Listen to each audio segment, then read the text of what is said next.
is derived from the leaves of the coca plant. When cocaine enters the body, it has a strong effect on body functions by acting as an it on the brain. Large overdose of cocaine causes convulsions, then death. Cocaine causes unusual and often unpredictable feelings and actions. In his ignorance, Marty took that dare, little knowing the eventual horror that lay in the deadly white powder. Marty, have you seen the picking shears I bought last week? Can't seem to find them anywhere. Marty, you don't see right. I'm worried about you. There's something wrong. I'm going to take you down to Dr. Vickers this afternoon for a checkup. No, I'm all right. As his body gradually built up intolerance, he needed more and more of the drug.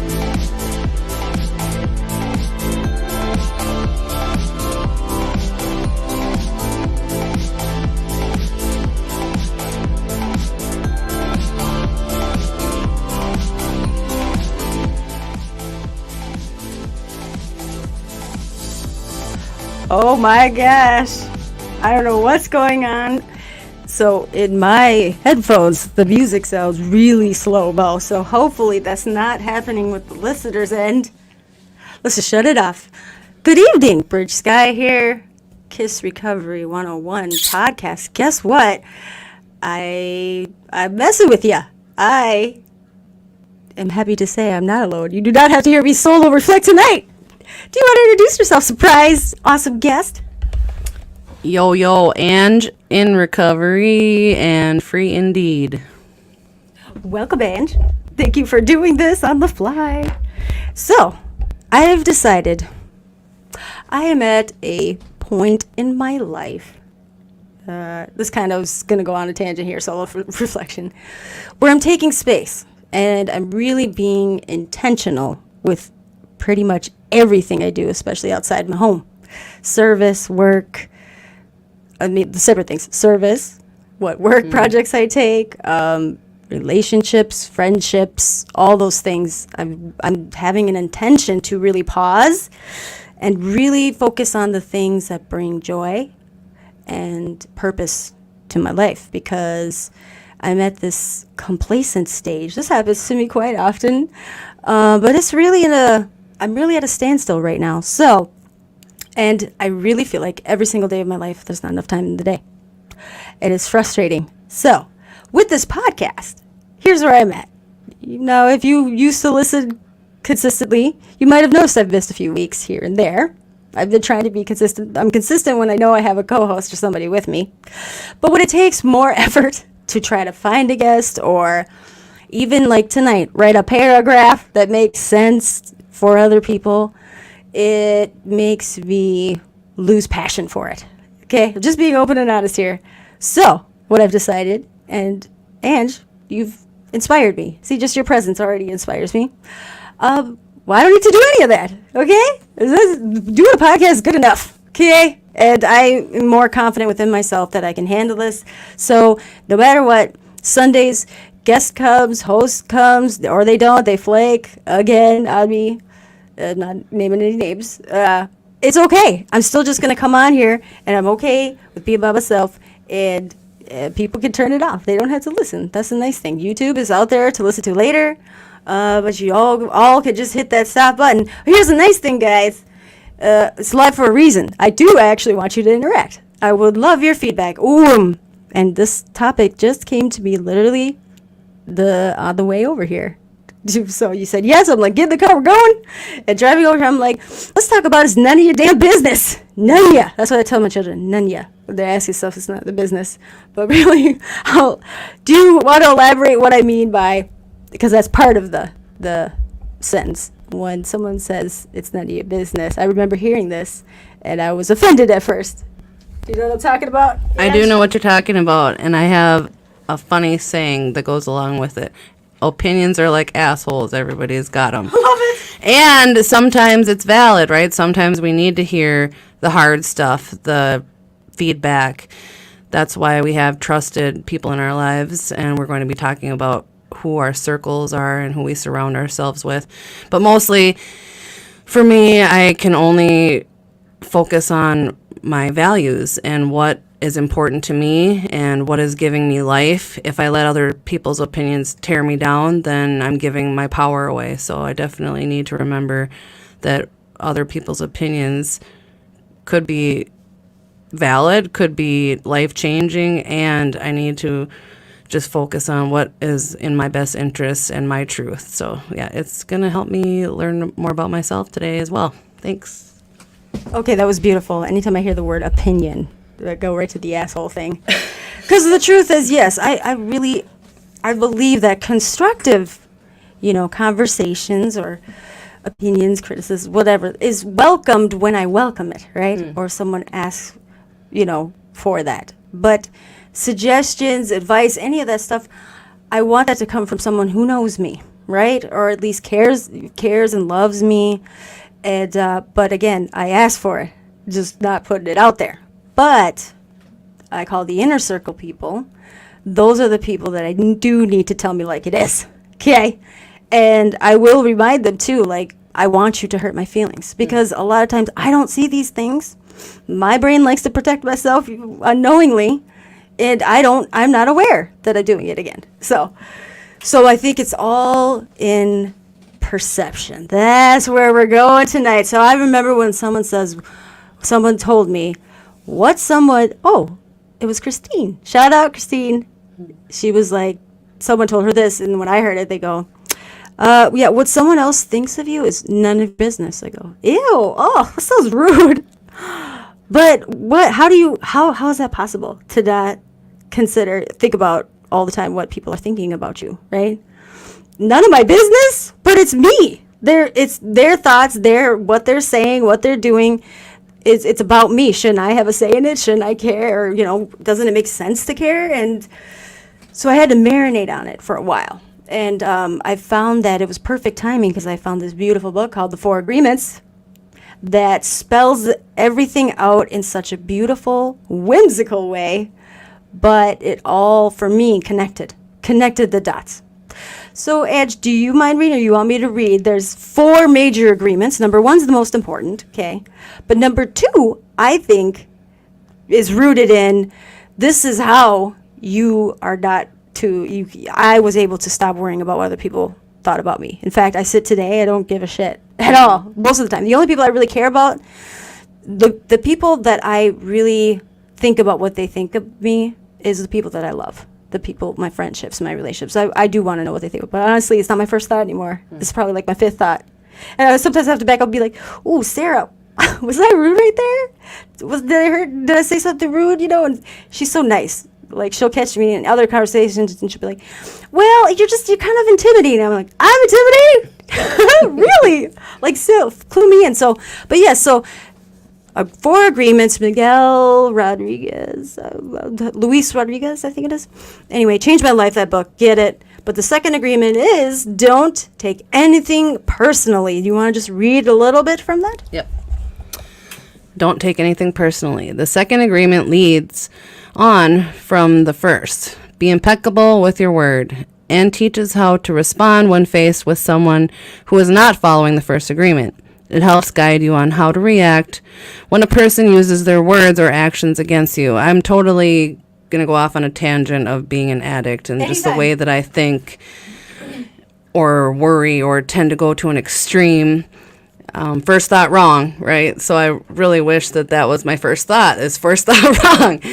That would help me circumvent a lot of dysfunctional rabbit holes that my brain can tend to go into. What's great about being in recovery is that we can build new pathways with our brain, and we can take these times, these moments, and be intentional and focus on awareness and really tune into what's going to be most effective. So when I'm not taking something personally, I could probably talk for the whole hour about everybody's perception, and everything is relative, right? So no one's going to think the same way that I think. Nobody experiences what I experience. And somehow we're all intertwined together. It's almost like on a metaphysical level or realm that I don't know a lot about, and I'm not a professional in, so I'm not going to speak on that necessarily. All I know is when I come into these rooms and when I share my truth and I hear other people share their truth, then I don't need to judge them. And that's also what DBT, dialectical behavior therapy, taught me, to just not have judgmental opinions about what I'm thinking or what's happening around me, just to be factual. I do know that my passion and purpose is really to love on and connect with others, and I do that through listening and sharing my experiences. So I am grateful to be in recovery today. Beautiful. And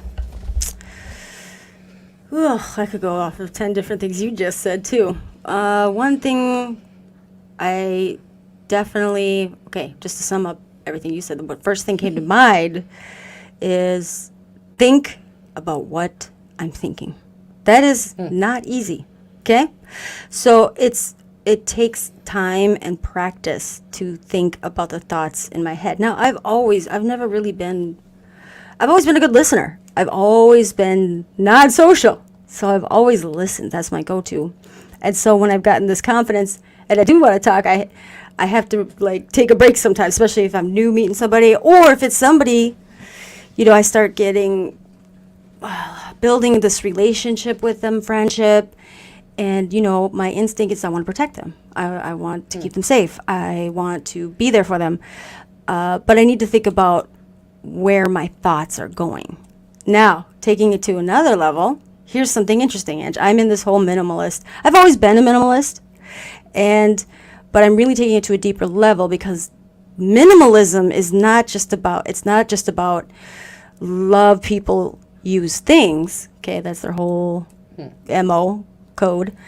It's so much deeper than that. And I did not realize that your environment, your home, wherever you're living, I constantly have thoughts going, on my unconscious level going through my head because of my environment. Now, as a mom and having several kids, that's different. I think, though, that's why I've always clung to minimalism, because I find the less stuff that's around me and distracting me makes my life so much easier. But literally, I did this one day, okay? This Japanese guy, they were talking about how he said, you have no control over this, but go ahead and just scan your fucking house. Okay, I did this is scary. And go ahead, just see where your brain goes through, okay? So I'm just being about my business, about my day. Guess what? He was right. Whether you realize it or not, your brain is putting thousands of thoughts through your head, and a lot of them, my brain gets filled up with unimportant things. Oh, dishes. That's right. I got to do the dishes. Oh, dang it. I need a new sponge. Oh, shit. Who cares? Stop. Go finish what you were doing, which was I was just going to grab some tea or whatever. Then I walk into the other room. Oh, there's that guitar, my stupid ukulele. You haven't played it. Why? Because you're a procrastinator. Whoa, there goes my thoughts again. Constant intrusive thoughts, okay? And they're not negative necessarily, some of them. Some of them will go on and on. But I literally had to start writing down. I had to stop at one point because there's just so many thoughts that are wasted just on my environment around me, okay?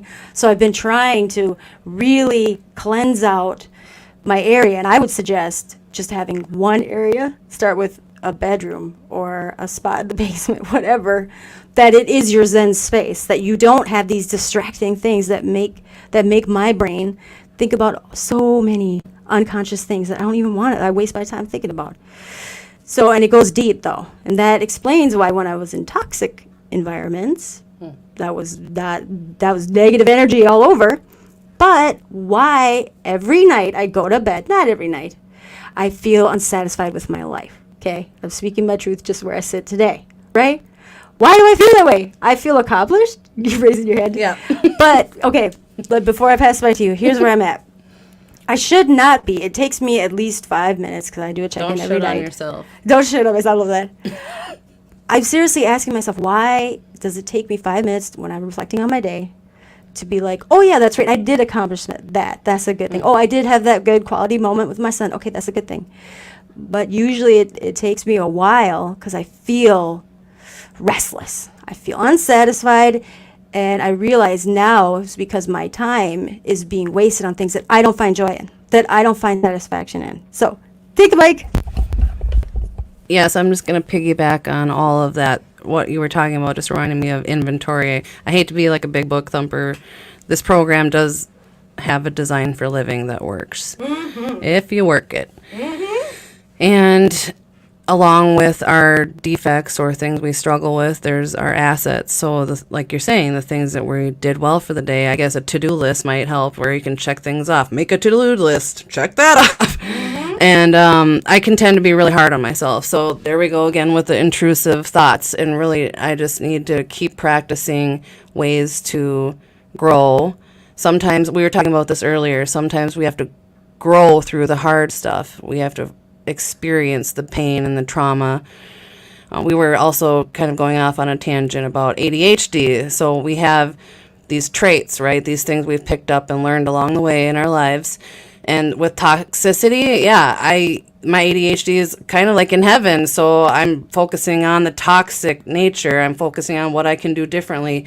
When we actually have a moment to have clarity and peace, it's like hard to just be. And I love that practice when I can be mindful and try to accept the things I cannot change. I just wanted to go backwards really quick on the 4 agreements, and they all coincide with recovery and any type of, I guess you could say, self-help, just working on loving myself and others. The 4 agreements are: 1, be impeccable with your word. 2, don't take anything personally. It's like when someone says don't, what do you want to do? Probably do it. But anyways, don't. Number 3, don't make assumptions. You know what assumptions do? They make an so do you and me when I assume. Number 4, always do your best. Always, that's kind of definitive. I definitely know that I try. I think there's an awareness to be had of doing what I can with what I have. I don't wake up every day and strive to be the best. I mean, aim for the moon and land on a star or whatever, right? All I know is that it's I'm just speaking and whatever. Yeah, progress, not perfection. What are those called? Little quips. I can't think of the word. But yeah, I'm really excited to be on this journey with you, Bridge. And I know that you have a lot of wisdom, and it takes a lot of love and dedication to do what you do. And I'm appreciative of all of it. Well, and you're just good juju, and you're good wisdom too. Like, I feel like no matter what capacity our relationship is in, I feel like I grow just in your presence. Seriously, you're a very wise, loving service person too. And so, like, your passion fuels my passion, you know, and your heart makes my heart feel more warm. Because I can be cold-hearted, let me tell you. And, but seriously, like, your fire, like, you're the spark that I need. Okay, because that's where I'm at. I need people like you. I need people like Sarah and Andrea. Those are the people that keep my fire going. Because it goes out. Lately, it's been going out real quickly.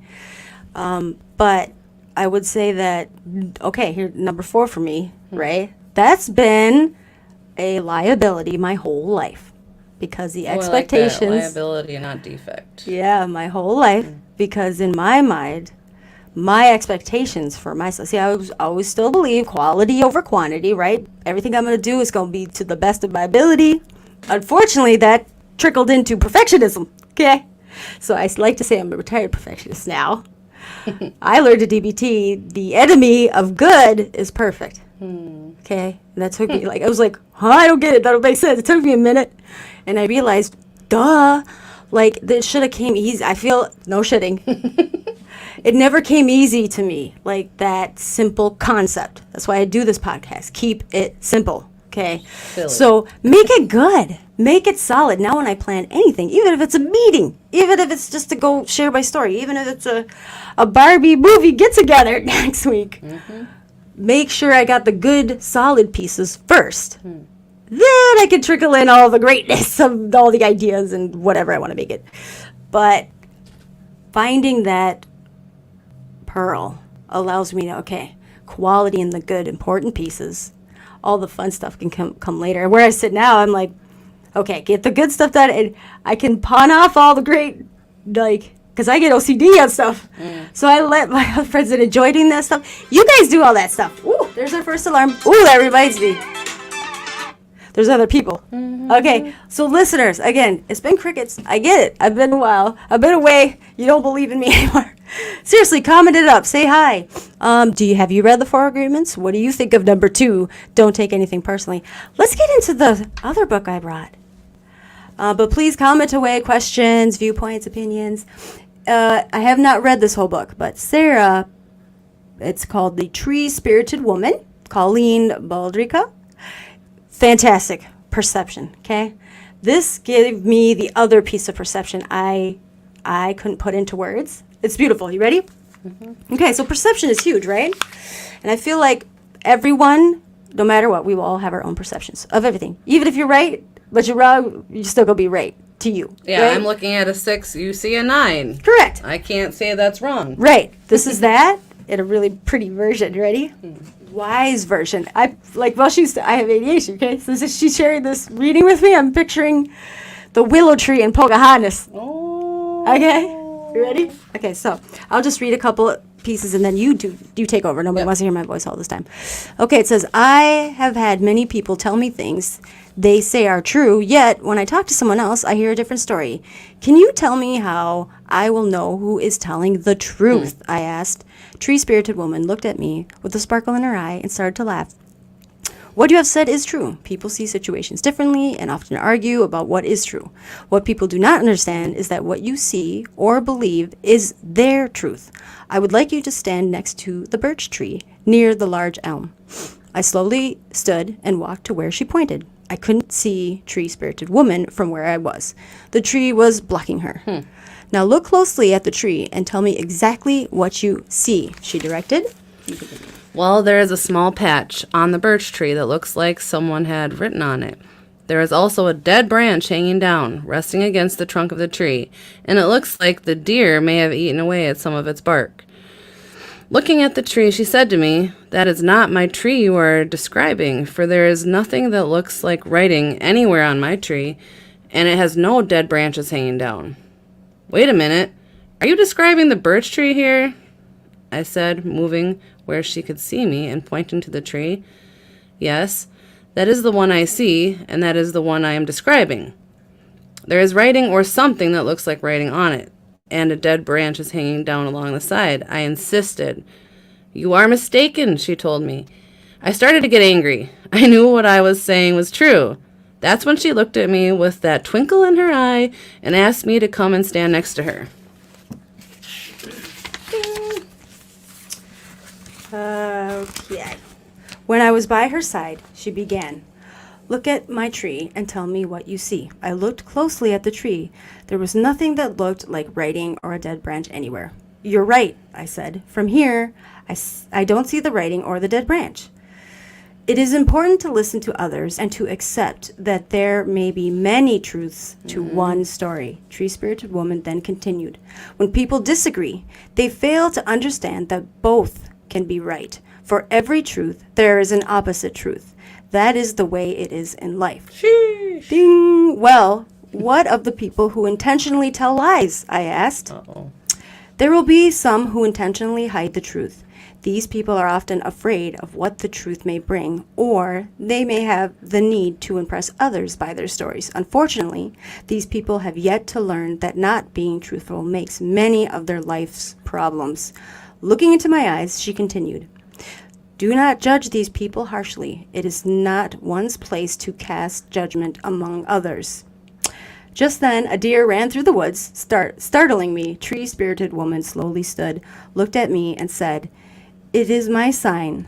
The cider is gone, and I am cold." She waited for me to get up, and as I first stepped off the tarp, I sensed her age and her fragility. "Do you need any help?" I asked. Shaking her head, she smiled and said, "I have enjoyed this visit, and I will see you next month." And then I watched as she leisurely left. Okay, but the point was, I didn't read the whole book. But isn't that beautiful? Like, that's a beautiful way to put it, because there's so many people that want to debate me. I refuse to do that, you know? I'll have a dialogue with you, but I'm not going to stand here and debate you. You're right, and I'm obviously right. We're going to agree to disagree at this point. But for the people, those are the conversations I enjoy having. I have many friends that we disagree on we don't have the same opinions or viewpoints on a lot of things. But let me just chime out some things like medically assisted treatment, right? Let's talk about harm reduction. Let's talk about naloxone. Let's talk all those things. I have many friends that do not have the same viewpoint I do. We're still friends, right? So, but again, I think what touched my heart in that reading is I love how she said, like, don't be judging people. Like DBT, yes, we're human beings. We're always going to have those judging thoughts, but thinking about my thoughts, okay?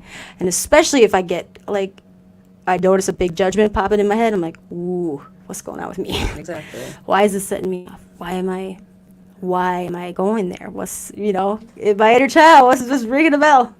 So I love that idea of, so for me, to not take things personally. I've definitely, I'm not a master of it yet, okay? But I almost have. I've gotten to a point of mastery with it because literally everything that comes out of anybody's mouth, I know is about them. And I read that from a famous monk or something. I can't remember, but he said that too, and it makes sense. So no matter what, in the book, 4 Agreements, he explained, even if it's a positive thing, even if they're like, I like your sunglasses today. That's because I'm feeling good, and I like myself today, so I like you today, But I mean, you don't have to take it to that extreme, but especially when someone is defensive, especially when someone's, okay, let's talk about my daughter for a second. Anytime she says anything, especially negative, not her normal happy self that she used to be all the time, I right away flagged, like, okay, what's going on with her? Like, what is this really about? Because I know it's not about me. And especially working with people new. Right? And I was in the depths of hell for a long time. I would say a lot of things to push people away or to mask the truth because it was scary. It was painful. I didn't want anyone to not like me. I didn't want anyone to judge me. Oh, we got a Dave Hall said, the truth is in the eye of the beholder. Hey. Yes. Ding. So, Ange, what do you say? I know that you have a big heart. You wear it on your sleeve. So, when someone says something to you that you instantly, maybe it's directed at you or you take offense to, like, what is your first thought? And how do you, like, push that aside? Like, how do you not take that personally? I want to hear your wisdoms. All I know is I need to get out of my head. They say, specifically Bridge has told me that it's not a safe place to be alone. And so what did I do today? I went over to her house and I talked to her about things in my life that I was struggling with. And all I got was love, acceptance, and feedback from their own experiences, which that's literally what AANA, the program, has taught me. So I don't have a knee-jerk reaction. I tend to people please and just go, go, go. What I learned before, but specifically today, Bridge was suggesting to just pause. I don't have to give an answer right away. I don't have to do these things. And I can take the time to process and just ask for a minute. Also, if there's people in your life who stress you out, or if, like you're talking about, if it takes more effort and hurts more than like helps, then I need to make a boundary. I need to protect myself there. So if I have a friendship there's so many people in recovery who are either using or using other chemicals to get by. And I take medication. So I'm grateful that I can understand and have empathy and see that there's not only one way, which is a little bit different from what I was taught specifically with AA. For 18 years, I thought there's only one way pretty much to be sober. And I know that recovery is for everybody, and the disease doesn't discriminate. I also was thinking about, just quickly, hopefully I don't go into a rabbit hole too much, just with religion too, there is one ultimate truth, right? And it's all, we get there from different ways, different pathways. We all have different experiences. Specifically, Christianity says there's only one way, and I've always struggled with that. And who knows, maybe that is the truth, and maybe I want to check off all the boxes, I tell you that. Sadly, I tend to learn the hard way at most things. I'm here to tell you, you don't have to learn the hard way. You don't have to struggle and fall necessarily to learn. Also, go easy on yourself, like you were saying. The obsession, it comes out in so many different ways, not just addiction. It's the escape. It's what we try not to think about. So what happens when you try not to think about something? Well, you're going to think about it more. So it's really, life is a big trip. It's quite weird, and I'm on it for the long haul, hopefully one day at a time. I just heard another alarm, though. What does that mean? Oh, that's typically when we would do the hot seat, but guess what? You're already on it. Hey-o, Literally. I feel hot. Right? I feel hot here too. Well, now this room doesn't have AC. What's going on? And that's beautiful, and I think it's so crucial to, because boundaries I used to look at as like this wall. It's mean. I'm being cruel, and now we're reading the Book of Boundaries books, and it keeps to keep it simple. It's just setting it's like putting a gate around yourself. Not, I picture a white picket fence. You're not putting a wall. You're putting a gate. Why? To keep things safe, right? So your kids, your pets aren't running out the yard, right? But when people come up, you can let them in as you want. Where I was doing the isolating, that's when those walls were coming up. I was protecting myself from anybody finding out anything because I didn't know myself, right? I didn't trust myself. I didn't know my truth. So, but boundaries are now, I've learned, are just for people that you love, for the people that you do want in your life.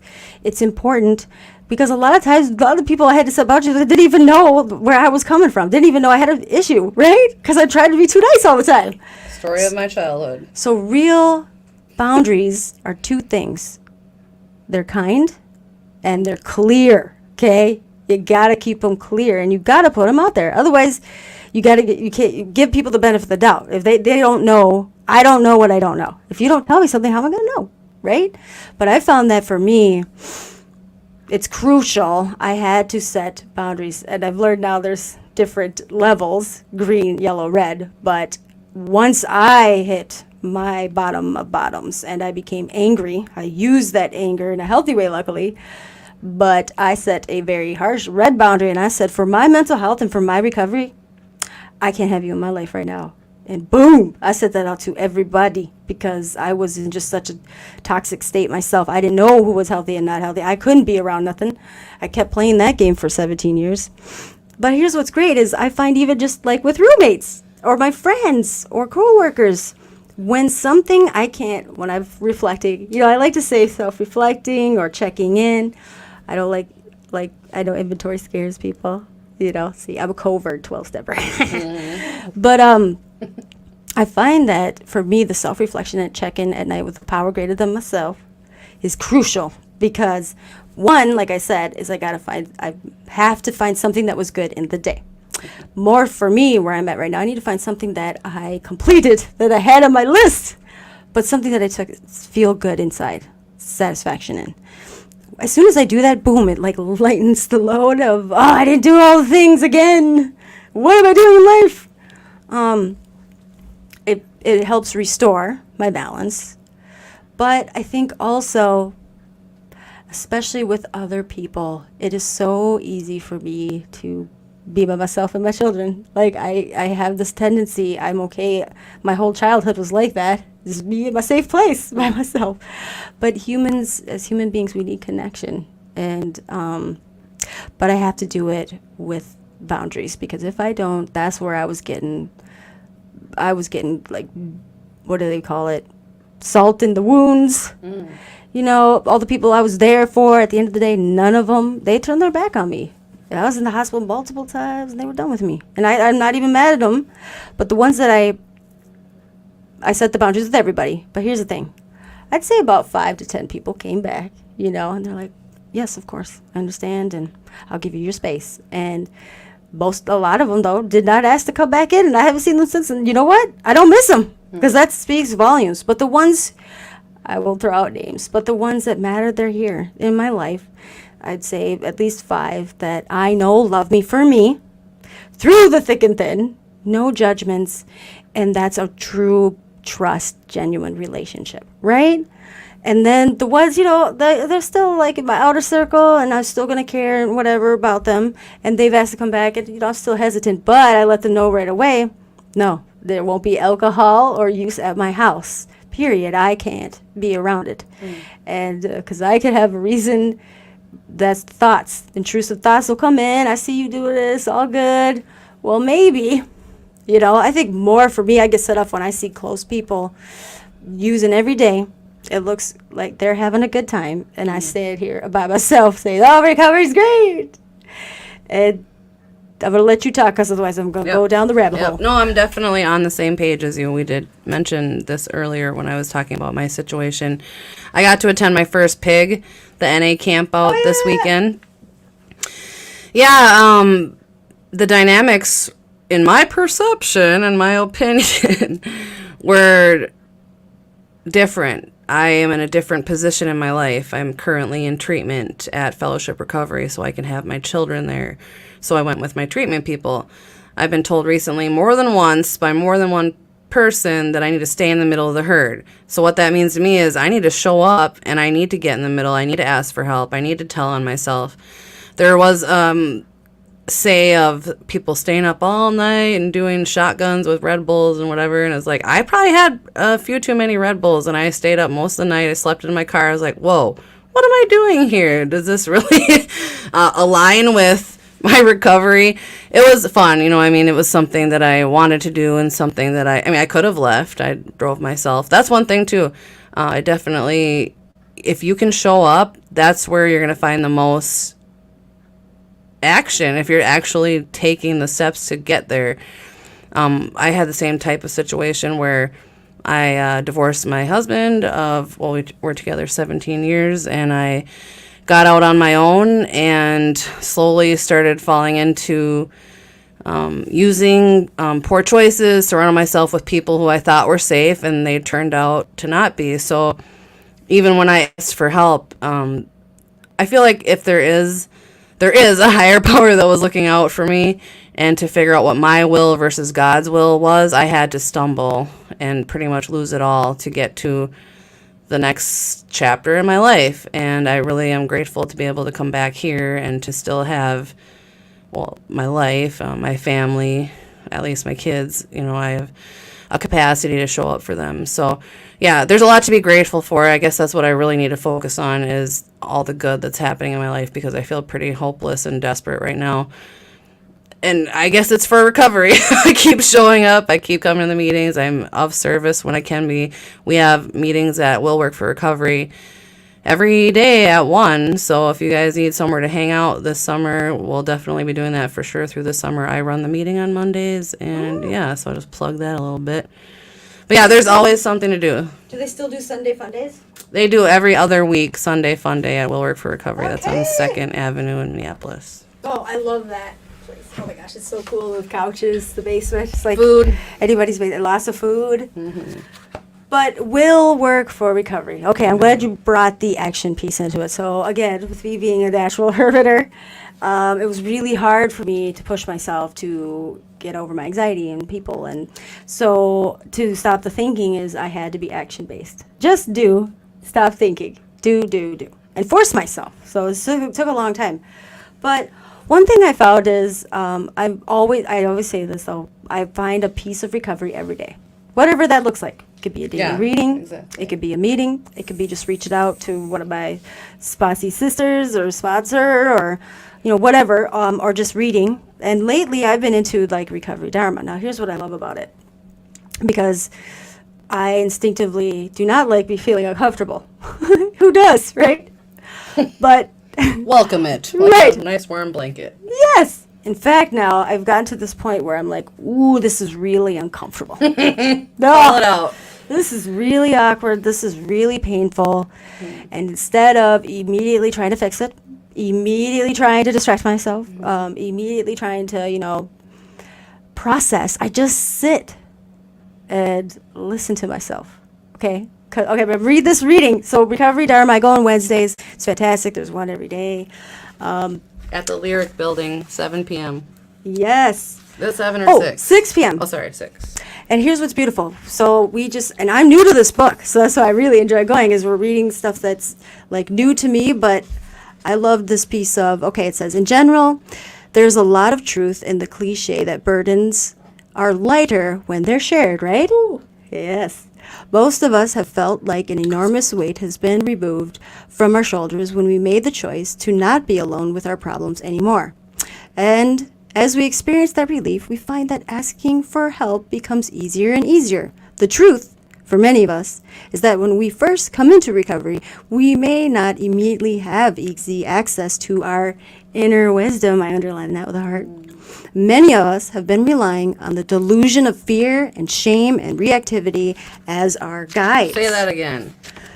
Many of us have been relying on the delusion Yep. of fear and shame and reactivity as our guides in life. And it takes time to lift those veils, to dig through those layers in order to break those habits and begin in seeing clearly. Boom, that stuck out to me. So that moment, I realized how much I have grown. Okay, in 3 years, I feel like I finally trust myself. I can go into my inner wisdom. How? I fucking know myself, Angie. I didn't even know who I was, okay? I didn't know what my truths were. I didn't know what my values were.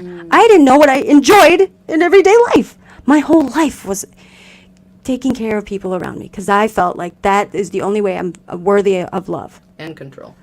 Yes, and control kept me safe. But mostly at the end of the day, I don't know if anybody realizes this, but for a long time, I would go to meetings, I wouldn't share. I never was there early. I was never there late. Why? The truth is, in the beginning, I didn't feel like I belonged. I did not feel worthy enough to be there. I thought, yes, I have a problem, but I'm not good enough to be here. Isn't that crazy? In a room full of alcoholics, addicts, I'm like, I think a lot of people think. they're not going to think I can be a part of this. They're not going to think I'm qualified. They're not going to think I'm enough. Right? And I felt like my story wasn't good enough. That's how messed up I was my whole life. Is I never felt good enough even to be in any community ever. Okay? Straight up abandonment issues. Got it. But that still resonates with me. And so especially when I feel uncomfortable or insecure or like I'm not qualified, I find that like I love going to learn and listen, and I love being around other people with the similar mindsets that they seek knowledge. And but I get intimidated when they're specifically in a field. They've written a book, they've started an organization, they have some expertise. Well, I've got a little of this, a little of that, a little of this. Okay, I have lived experience, but I had to live through some shitty ass experiences. So that, okay, here's what my therapist said: don't go down the shame spiral bridge. That's where my brain goes. I go down that shame spiral of my story isn't. No one wants to hear why I'm qualified. I don't get to be here. So You still think that? I have to still so that's my assignment this week. Yeah. How to anchor myself in authenticity of my value, my why. I have an affirmation for you. I just saw Yes. this. I don't know if you'd call it a meme. It says shame off of you. Jessica from the group posted that. I hear so many people say shame on you, and it hurts me to hear that because the shame is what keeps our spirit dead. It's like we continue that cycle of self-harm, and it's like a delusion as well. I mean, I battle that every day, the positive and negative. What is the truth, and what am I building? Am I building a life worth living? Yeah. And I've seen you grow so much. I mean, the things that you're saying, I'm like, who is that? Who was that? And I do know that this sounds silly, but our souls are connected for a reason. And that's kind of how I live my life too, is I just share everything, the wealth of everything. It's not money, it's just resources. That's what we're called to do. Resource brokers. Right, yeah. So I just wanted to say that little tidbit. Thank you. And that saying, we're just doing all the sayings. I love this one. I'll just keep going. You keep going. But you can't keep what you have unless you give it away. I didn't understand that for a year. Why do they keep saying that? I don't get that. But I was too scared to ask anyone because I didn't want them to know I was dumb. Or I thought I was dumb. You know what I mean? That I wasn't capable of understanding something that seemed so simple to them. But nobody explained it to me, and I felt too embarrassed to ask. So all you out there, I want you to know, if you were like me, you can't keep what you have unless you give it away. That is, for me, wisdom. Your story. Oh, it makes me want to cry. I feel so honored when people share their story because to me, they're giving me a piece of their pain that I can connect to them with. Like, I wasn't such a piece of shit, for me, I wasn't that bad in the sense of not that, oh, you're bad. Like, cool, we're bad together. I wasn't alone. I hate that saying, but how a lot of people perceive, or how I perceived it, because they have a tone when they say, "You're not a unique individual." You know, that's one of the sayings. Well, here, say it the correct. Here's how I perceive it. It took me a long time to perceive it. This is the way that I would want other people to perceive it, and it should have been perceived, in my opinion. Shoulda. You're not unique in the sense of you're not alone. Okay? You're not unique in all that suffering and pain I was going through. Wasn't unique. Oh, I love that. But the way I heard it in a lot of men's meetings, or just actually any meetings, is like, you're not unique, is like, you're not special. So I like to flip that and say, it means that you weren't alone in your shit. Like, we all get it. We're all here with you. And so, like, for me, that's heartwarming. So anytime I repeat that, that's how I say it in a loving manner. But again, it's all in perception. And that's why I feel like, as a female, born female, in my environment and in my culture, I'm expected to always be the caretaker. Marriage and relationships, and that should be my spot. Not to mention working full time, not to mention, doing all the things. But where I was never even on my list, let alone last on my list. So, okay, you want to share the reading? Yeah. So I was like, I wanted to pick one word, keep it simple. And when we looked into the one book, The Tree, it was talking about perception, right? Because we're talking about it's none of your business, what people think about you, how do you get over that? Guess what my affirmation for the inner child, Raquel Lerner, July 16th is? Perspective. Perspective. Do you mind reading it? Yeah, sure. If I can. Then we're gonna get into these. Perspective. I see myself through the eyes of my inner child. How silly is it to sit on chairs when the floor isn't half as crowded? Yay. Besides, you never fall off the floor. In fact, sitting is pretty silly when you can roll, jump, run, or tumble. Grown-ups are really silly on the telephone. Sometimes their voices change and they sound like the people who do commercials. Unbelievably polite. That's not me. Okay. Another thing, adults say goodbye 40 times before they ever leave their friends' houses. I could play 10 games of Parcheesi between the time you say clean up the mess and we finally walk out. Today I will see my adult self through the eyes of my inner child. And that's what a lot of the monks and, like, I call them the bastards of life, okay? The prophets. At the end of the day, a lot of the main points is to really be in the present moment, right? And the easiest way for me to do that is as a child with my children, especially my 5-year-old. Literally just being silly, okay? Literally at Walmart, the shopping cart there's a hill. I was by myself, okay? Didn't even have the kids with me. And I was like, it'd be so much faster to just roll this one. I could jump on it and roll it. I did it, because, like, I'm by myself. And I was hot. And, like, I just wanted, whatever. So I'm riding the cart, and I see people looking at me. I don't care what they're thinking, because it was fun. But why don't I do that anymore? Why don't I love just sitting on the floor. Like, I like that reading about the voices, like on the phone. I can hear it. We could hear it in conversations. I just look at it from my child's perception of things, especially when I'm having, like, an interaction. I immediately try to visualize what they're seeing, my facial expression, because there's so many times they pointed out to me, but Mom, you look stressed out. But Mom, you look upset. But Mom, you look angry. So I'm trying to be the rock, put up the bass like it's all good. But they can see right on my face, or they can hear it in my voice, So it's just trying to be in the present moment. And there's so many techniques and tools out there. But really, at the end of the day, the masters, they said, if you can get to the level of looking in your, where you're at right now, from the outside perspective, everything that you do, okay? That's what the masters are able to do. They're not like me and you looking at each other. They are able to, like, visualize outside of ourselves. Could you imagine? Okay. I've tried it a couple times. Training, but just that's your immediate go-to. Wow. Could you imagine? But I think I've gained some mastery just in the small piece of never take anything personally. Seriously, try it. Practice. Practicing is the key. Like, with the boundaries and saying no. I've finally gotten pretty good at it, especially, with service work or something someone's asked me to do. What did I tell you? I sit down. Oprah gave me this advice. Not personally, I wish. what is the intention? Okay, what's their intention? Then what is my intention? Okay, and if it's not for the right reasons, or I'm not going to get, gain some wisdom or grow from it, I'm not going to do it. It's not to be mean, and it's okay. It's okay. Okay, let's wrap it up with the beeves. You ready? Any final thoughts? We got a lot of thoughts that are going to go with these beeves. Well, I do, really quick. Yes.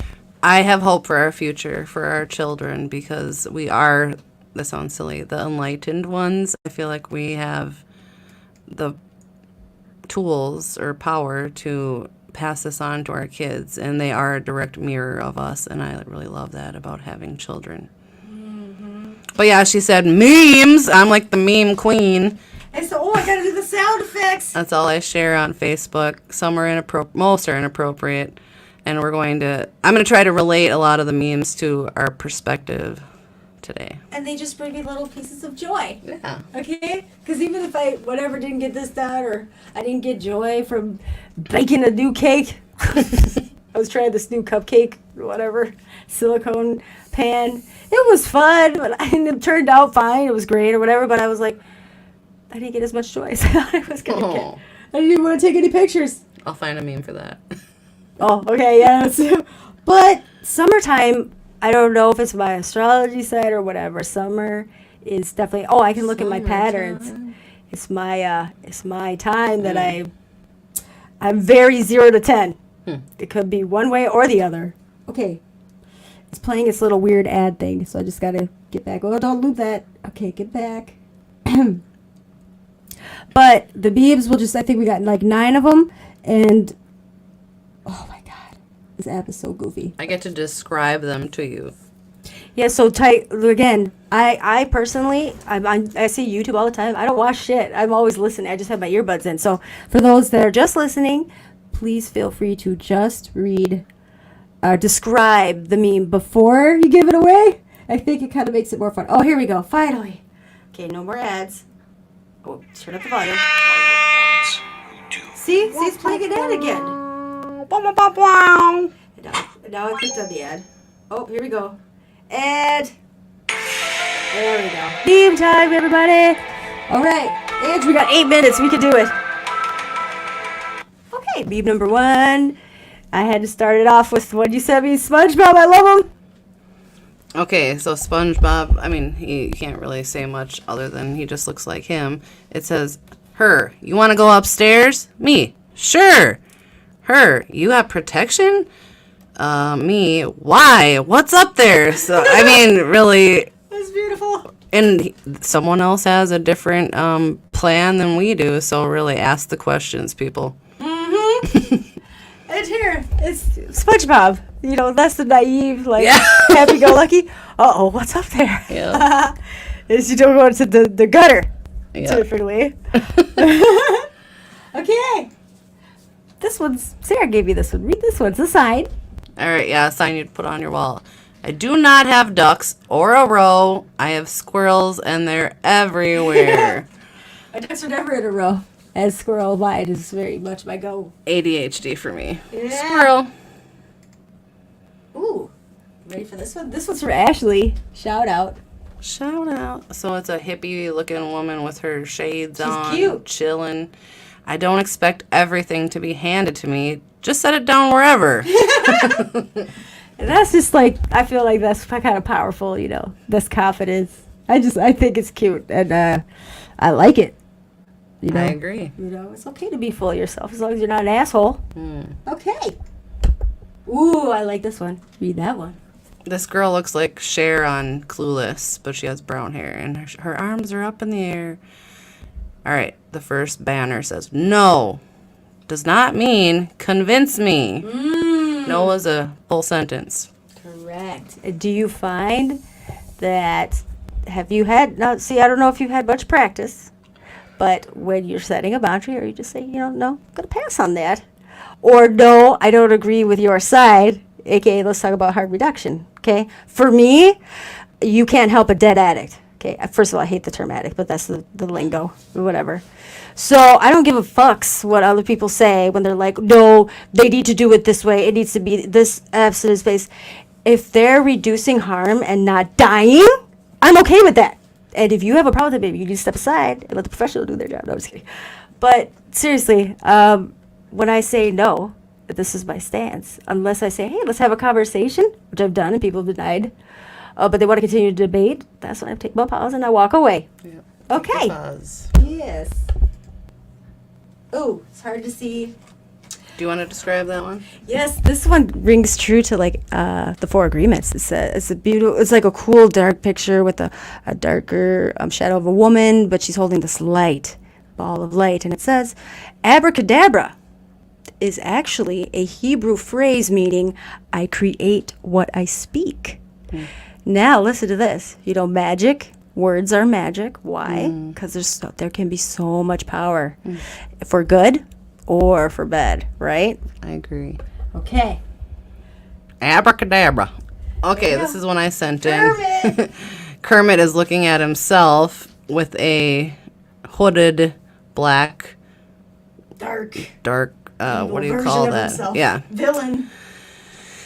Okay, I better leave. I'm going to be late.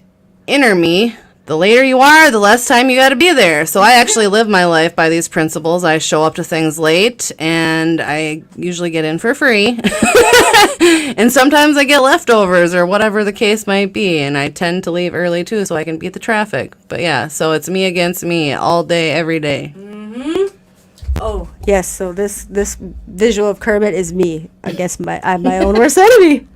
But see how you read it? Now look, here's my perception of how I would read it. Inner me is the dark villain. You got to do it in the villain voice.